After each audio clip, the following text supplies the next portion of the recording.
क्या कभी तुम्हें ऐसा लगा है कि तुम बहुत मेहनत करते हो, पढ़ाई करते हो, काम करते हो, लेकिन जब रिजल्ट नहीं मिलता तो तुम्हारा मन टूट जाता है?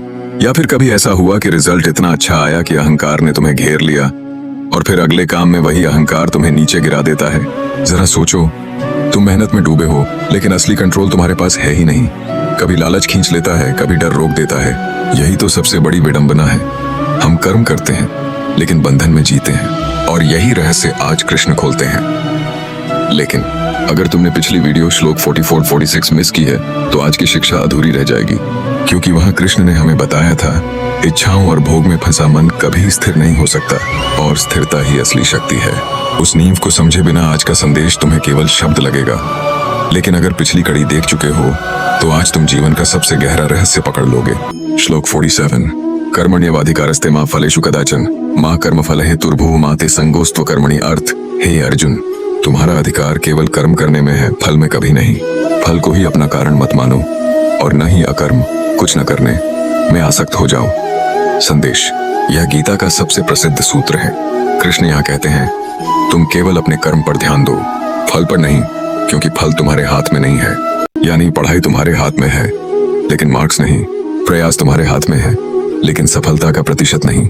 और यही असली आजादी है, क्योंकि जब इंसान फल से बंध जाता है तो या तो लालच उसे खा जाता है या डर उसे रोक देता है। श्लोक 48, योगस्थः कुरु कर्माणि संगम त्यक्त्वा धनंजय सिद्ध्य सिद्ध्योः समभूत्वा समत्वम योग उच्यते। अर्थ, हे धनंजय, अर्जुन, योग में स्थित होकर कर्म करो, आसक्ति छोड़कर सफलता और असफलता में संभाव रखो। यही समत्व को ही योग कहा जाता है। संदेश, यहाँ कृष्ण एक और गहरा रहस्य बताते हैं। सच्चा योग सिर्फ ध्यान या साधना नहीं, बल्कि हर कर्म को संभाव से करना है। सफल हुए तो अहंकार मत पालो, असफल हुए तो निराश मत हो, क्योंकि दोनों ही तुम्हें बंधन में बांधते हैं। सच्चा कर्म योगी वह है जो न हार से टूटा हो न जीत से फूला हो।